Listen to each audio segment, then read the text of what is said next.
Hello everybody, my name is Brandon. Welcome back to the channel. I am here today with a review of Stephen King's The Institute. So I'll say right at the front, this is going to be a spoiler-free review. So if you haven't read the book yet and are worried about spoilers, you can still watch this review if you'd like. So let's dive right in. Last year, I really started getting into Stephen King's bibliography, and it ended up being my favorite book that I read in 2019. After finishing it, I decided I was going to start at the beginning of King's bibliography and work my way through. So I read Carrie, and then I read Salem's Lot, and I really enjoyed both. And then I decided that the order really didn't matter, mostly because everyone has been talking about The Institute, and I really wanted to check out King's latest novel. And boy, am I glad I did. The Institute is another likely contender for my end of the year list for my top discoveries of 2020, because it is an excellent book. The Institute is about a young boy named Luke. Luke is a bona fide genius, and he's set to attend 2 different universities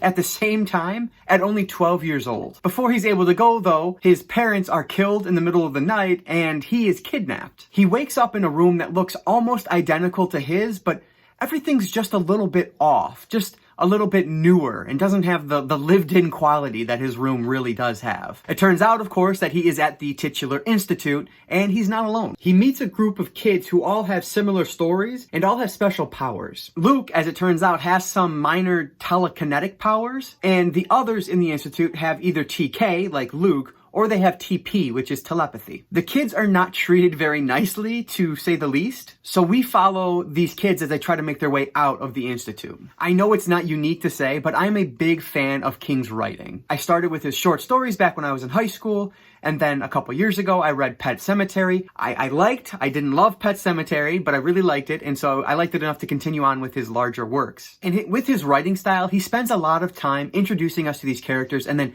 building these characters in the world around them. And because of that, it makes us care about these characters. And just like in the Institute, they all feel so real to me. As I mentioned, last year I ended up reading Carrie and Salem's Lot and It, but I also read his memoir On Writing. And it's obvious that the same man wrote all of these books because King's character building is present in all of these, even in his memoir, where really the character he's building is himself. With The Institute, though, I think King does the character building better than any of the novels I've read so far, with the possible exception of It. Either way, whether It is better or not, it doesn't matter, because in The Institute, these characters they're just fantastic, and I love spending time with them. Now, I haven't read The Stand yet, but The Institute feels bigger in scope than any of the other previous King novels I've read. There is so much going on, both inside and beyond the walls of the Institute, and then pulling that string to unravel it all was fascinating. It was a wonderful experience. King does a really great job of explaining just enough to keep you hooked. And though, admittedly, I'm not really the person to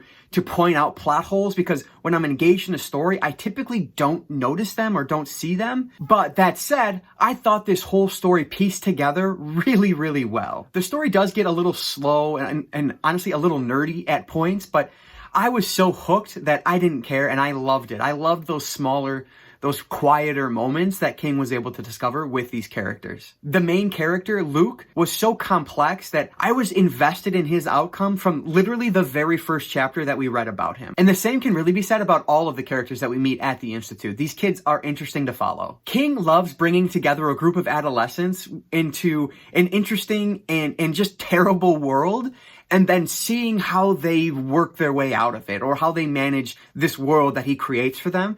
And he does that so well in The Institute. Though this might feel a bit similar to Stranger Things in some ways, I feel like there is enough unique about this story that it really stands on its own 2 legs and doesn't feel like a cheap knockoff by any stretch. This book is described as a mix of Firestarter and It.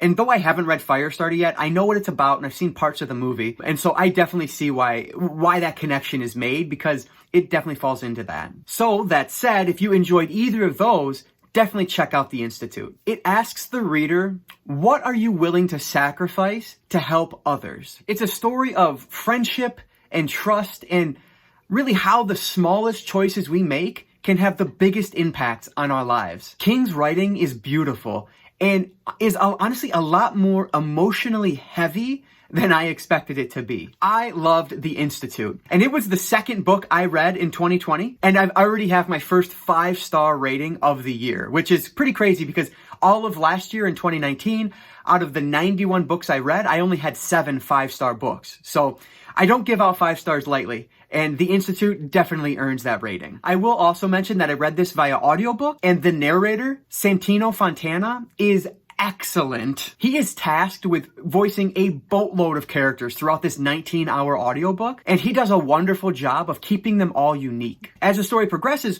we were introduced to a bunch of smaller characters along the way, but each one sounded different from one another and had their own unique personalities and kind of vocal traits that made them stand out. So if you are considering reading this, I highly recommend the audiobook. It is available via Scribd if you are a Scribd member, and I'm not sponsored by them at all, but I will include a link to Scribd in case it is something you want to check out, at least to read The Institute, because I think it's worth it. All right, so those are my thoughts on Stephen King's The Institute. So I find my first 5-star rating and only my second book of 2020. I hope that's a sign of good things to come. And I hope if you do check it out, that you enjoy it as much as I did. If you already have read this one, please let me know down in the comments below what your thoughts are about The Institute. For the sake of those that have not been able to read The Institute yet though, please keep your comments spoiler free. Also, let me know what other Stephen King book you would like to see reviewed on the channel. I am leaning toward The Stand as my next King novel, but I am easily swayed if you guys leave some comments and you want to see me review something else first, please just let me know down below. I'd love to hear your thoughts. If you liked this review, please consider subscribing. If not, thank you anyway for watching. I really appreciate it. All right, so that's going to do it for today. I want to thank you all for watching, and I'll catch you next time.